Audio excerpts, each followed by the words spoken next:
আল্লাহর নবীজি যখন মেরাজ থেকে আসলেন, আসার পর নারীদেরকে ডাক দিলেন, হে নারীর জাতিরা, হে মায়ের দলেরা, তোমরা তাসাদ্দাকনা ফাইন্নী উরিতুকুন্না আকসারি আহলিন নার। আল্লাহু আকবার বলেন। এই নারী জাতিরা, তোমরা বেশি বেশি সদকা করো। কি করো? হ্যাঁ, কারণ আমি তোমাদেরকে বেশি অংশই নারীদেরকে আমি জাহান্নামে দেখেছি। নাউজুবিল্লাহ বলেন। মহিলা সাহাবীরা ডাক দিয়ে, ইয়া রাসূলুল্লাহ, ও বিমা ইয়া রাসূলুল্লাহ, কি কারণে আপনি দেখলেন জাহান্নামে? কারণ বলা লাগবে না? আচ্ছা, আমি যদি একটা কথা আপনাদেরকে বলি, আপনারা জিজ্ঞাসা করবেন না কারণ কি? খোদাই কর না কিটা?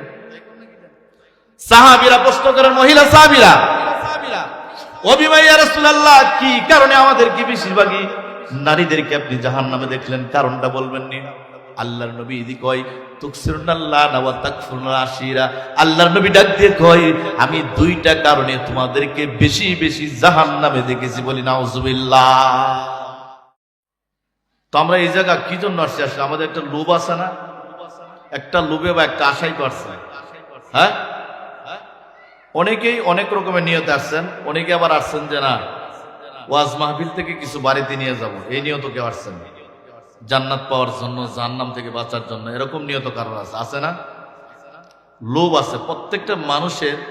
পৃথিবীর জমিনে যতদিন আল্লাহ হায়াতে রাখবে, এই হায়াত কবর না যাওয়া পর্যন্ত, কবর পর্যন্ত যেদিন যাবেন, এর আগ পর্যন্ত মানুষের লোভ লালসা থামবে না। ঠিক কিনা কথা বলেন?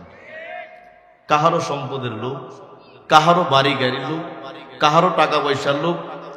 আবার এমন কিছু বান্দা আল্লাহ বানাইছে, যেই বান্দাগুলার টাকা পয়সা ধনীর কোনো লোভ নাই।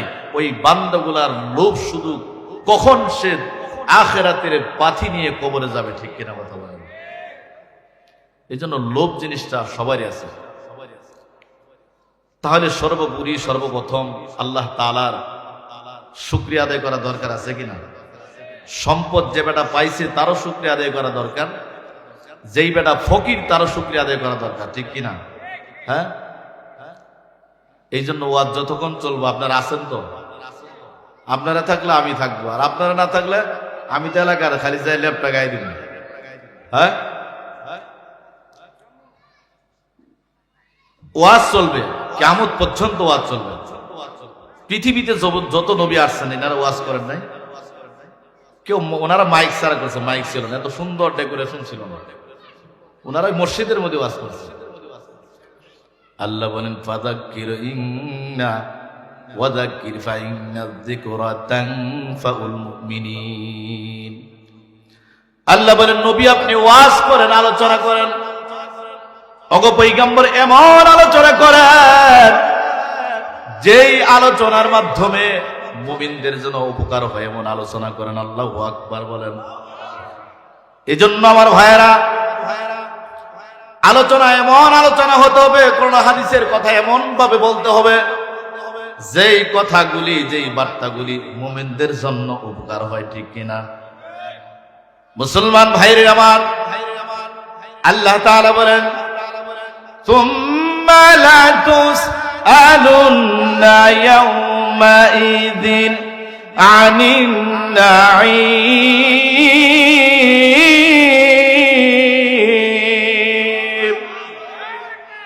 আল্লাহ বলেন, দুনিয়ার মানুষ শোনো, পৃথিবীতে যত ছোট যত বড় নিয়ামত তুমি খাইতেছো, পড়তেছো, ভোগ করতেছো, চিন্তা কইরো না আমার আল্লাহ মনে হিসাব নিবে না, ছাড়বে।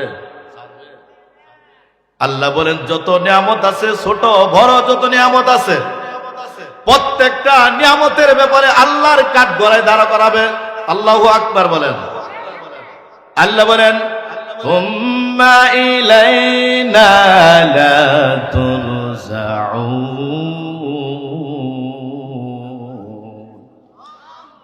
মানুষ মনে করে আল্লাহর কাছে মনে যাওয়া লাগবে না, তাই নেবে। অনেক মানুষ মনে করে দুনিয়ায় সে যত বাহাদুরি মস্তানি যা দেখার দেখায়, আর মনে হয় যাওয়া লাগবে না আল্লাহর কাছে। আল্লাহ বলেন, তোমাদের অবশ্যই আমি আল্লাহর কাছে আসতে হবে। আমি আল্লাহ তোমাদের প্রত্যেকটা বিষয়ে পঙ্খানুপঙ্খানুভাবে হিসাব নিব। কাদের কুদরত দারি বরকামাল আনতা রব্বি আনতা হাসবি জুল জালাল তহি কাদের জলিলুল্লাহ জাহাদা বহর হাল তহি মেরা নিগাদা সিল্লাল্লাহু আল্লাহু আকবার। মুসলমান ভাইরে আমার, তাফসীর ইবনে কাসির খুললে পাওয়া যায় ছোট্ট তিনটা নিয়ামতের ব্যাপারে আল্লাহ হিসাব নেবেন না। নিয়ামত তিনটা কি? এক নাম্বার, মানুষের জীবনে বাঁচার জন্য খাবার দরকার আছে কিনা, ঠিক কিনা কথা বলেন? এই যে বাঁচার জন্য খাবার দরকার, যতটুক খাবার হলে মানুষ বাঁচবে ততটুক খাবারের হিসাব আল্লাহ নেবেন না, বলি সুবহানাল্লাহ। দুই নাম্বার, আল্লাহ হিসাব নেবেন না মানুষের জন্য লজ্জাস্থান ঢাকার জন্য একটা কাপড় দরকার, ঠিক কিনা? এই যে লজ্জাস্থান ঢাকার জন্য কাপড় দরকার, আল্লাহ বলেন ওই কাপড়টুকুর ব্যাপারে আমি আল্লাহ হিসাব নিব না। আল্লাহু আকবার বলেন। নাম্বার তিন, মানুষ থাকার জন্য শীতের মৌসুম থেকে গরমের মৌসুম থেকে বাঁচার জন্য আরামের জন্য ছোট্ট একটা কুঁড়ে ঘর দরকার, ঠিক কিনা? আল্লাহ বলেন এই ঘর নামক জায়গা মানুষ যে থাকবে, আরাম করবে, আমি আল্লাহর ডাকবে, আমি আল্লাহর গুণগান গাইবে, এই জন্য ছোট্ট ঘরটা মানুষ থাকবে। এই ছোট্ট করে থাকার ব্যাপারে আল্লাহর কাছে হিসাব দেওয়া লাগবে না, বলি সুবহানাল্লাহ। নচেত প্রত্যেকটা বিষয়ের হিসাব আল্লাহর কাছে দেওয়া লাগবে। মুসলমান ভাইরে আমার, তাফসীর ইবনে কাসির খুললে পাওয়া যায় হযরত আনাস ইবনে মালিক বলেন, মানুষ যখন মারা যাইবে তিনটা জিনিস, সালাসাতুন, তিনটা জিনিস মানুষের কবরের দিকে যাইতে থাকবে। কয়টা জিনিস যাইতে থাকবে? তিনটা জিনিস। মুফাসসিরিন কেরাম বলেন, বাবা তিনটা জিনিস যাইতে থাকবে বটে, একটা জিনিস কবরে প্রবেশ করবে, দুইটা জিনিস প্রবেশ করবে না, বাড়ির দিকে ফিরে আসবে। আল্লাহু আকবার বলেন। এক নাম্বার কি জিনিস কবরে প্রবেশ করবে? বান্দা দুনিয়ার জমিনে যত নেক আমল করেছে এই ভালো ভালো আমলগুলি কবরে যাবে। আল্লাহু আকবার বলেন। ফেরত কি আসবে? ফেরত আসবে বান্দার টাকা পয়সা, যা কিছু গাড়ি বাড়ি করে সেগুলো কবরে কিন্তু কোনোদিন যায় নাই, গেছে, হ্যাঁ, সব ফেরত আসবে। আত্মীয় স্বজন, এত আদরের বউ কিন্তু বেশি আদরের হয়, ঠিক কিনা? সন্তান সন্ততি কত আদরের, কিন্তু যখন মারা যাইতে দেরি হয় না, ওই সন্তানগুলা ডেকে বলে বাবার লাশটা করছিল, ঠিক কিনা? কারণ রাত্রিবেলা থাকা যাবে না, ঢর, ঠিক কিনা? বাবার কাপড়, মার কাপড়গুলি সামনে রাখতে চাই না, কত মোহাব্বত আর ভালোবাসা, কিন্তু মারা যাইতে দেরি হয় না।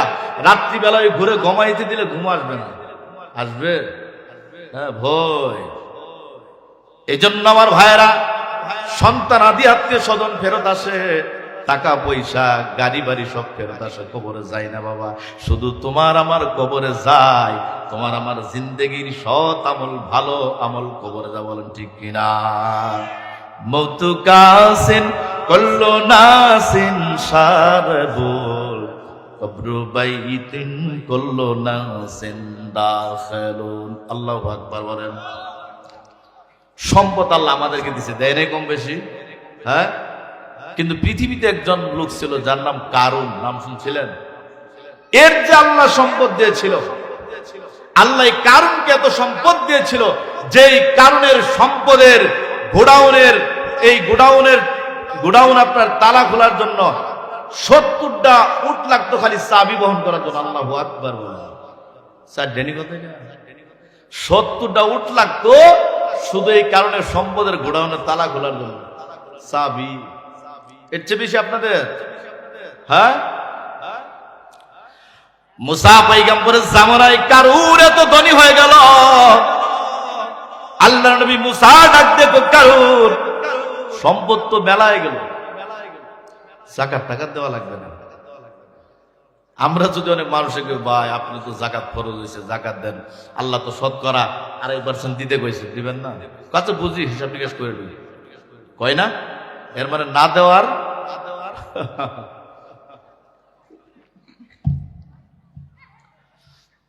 আল্লাহ কবুল করে বলি আমিন।